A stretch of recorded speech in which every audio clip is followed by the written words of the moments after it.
pillowcases, clutching crystals, and screaming self-love. Let's talk about the real reason most of these high-value women are sleeping alone in silk pillowcases, clutching crystals, and screaming self-love while drowning in quiet bitterness. It's because most of what culture calls high value is actually just a fancy mask covering the Jezebel spirit, fake femininity, and relationship dysfunction dressed in designer. So today, we're breaking down the 7 real reasons why so-called high-value women are completely undateable and why men are quietly walking away from them in record numbers. No filters, no feminist flattery, just the raw doctrine and logic that'll either make you rethink your whole value system or get triggered enough to prove it's true. Trait number 1.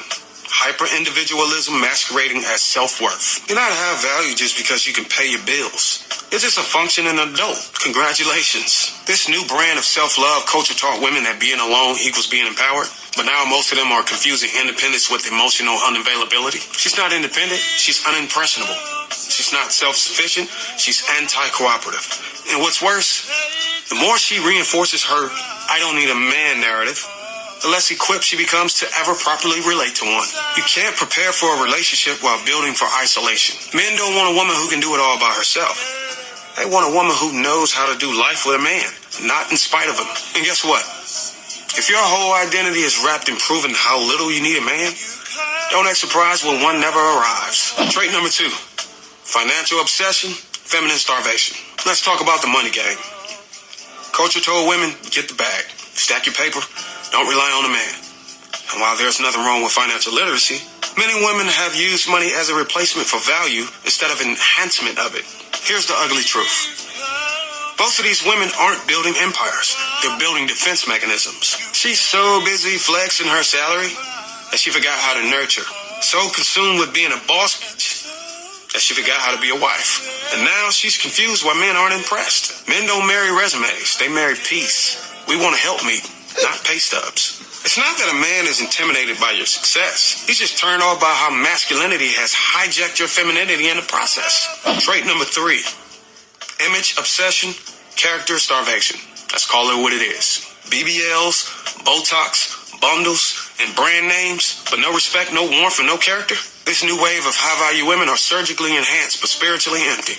You got a face beat, but a soul bruised. You got a waist snatched, but a tongue that cuts like a sword. And men are finally done being fooled by Instagram filters. We're not marrying your aesthetic, we're marrying your attitude. You can't build a household on a hashtag. You can't build legacy with a woman who's only focused on optics. Real men don't fall in love with your presentation. They commit to your piece. Trait number 4. Masculine energy hidden behind empowerment. Another thing that makes these high-value women undateable, they're masculine as hell and calling it empowerment. They interrupt, dominate conversations, challenge leadership at every turn, and still think. Let's talk about the real reason most of these high-value women are sleeping. Okay, so he gave 4 traits out of 7. But what I want to say is this real quick. This is a message to black men and black women. Family over everything. Family first. Family is priority. Especially black family. Because we outnumbered. We disliked by everybody. Every ethnicity, culture, color, creed.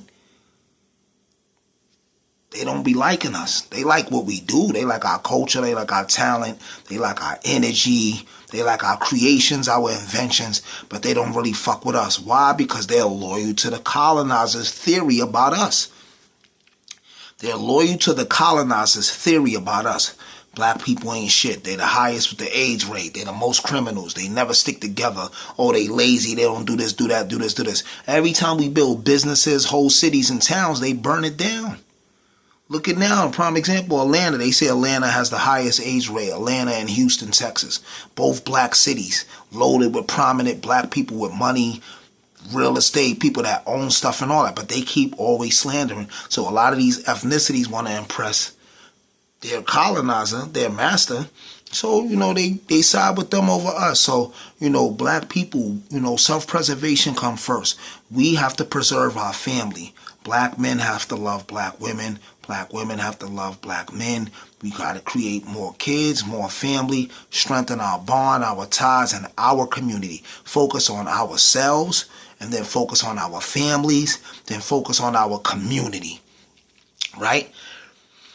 And we got to remain exclusive and not inclusive. We got to remain exclusive and not inclusive. We don't got to fuck with everybody, and we don't got to let everybody fuck with us. We got to just stay amongst each other, master ourselves individually, then our families, master our families, then we master our communities, and we build and then we expand, right? We expound and we expand, right? But if we keep playing these war games, oh, I don't need a man, or all niggas ain't shit, and the dudes keep playing games, all women ain't shit, these chicks is community, and they hoes, and this and this and that.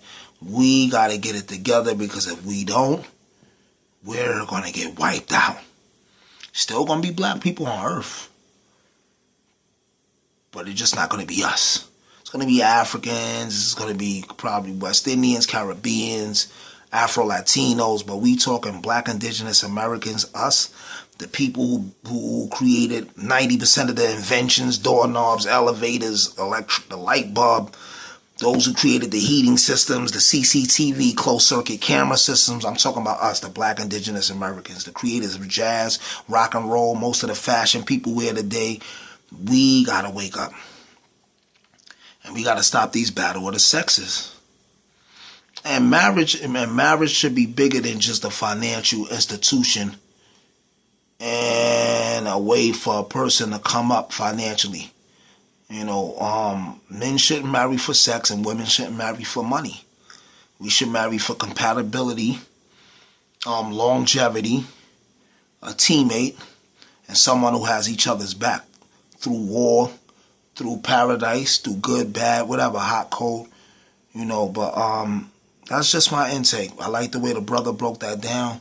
People, please wake up, because this war is going to be, we're already at war, but this shit is going to get nastier and nastier in the future. And if y'all don't show up and be active and be productive, dudes going to become extinct and we going to crumble. The gods don't mingle with the mortals, kings don't eat with the peasants. The only time wise men hang around fools is when they're educating them or enslaving them. Stay up like a cup, I holler back on my collar crack. We get up like sit-ups, iron, I'm oxygen. Uno.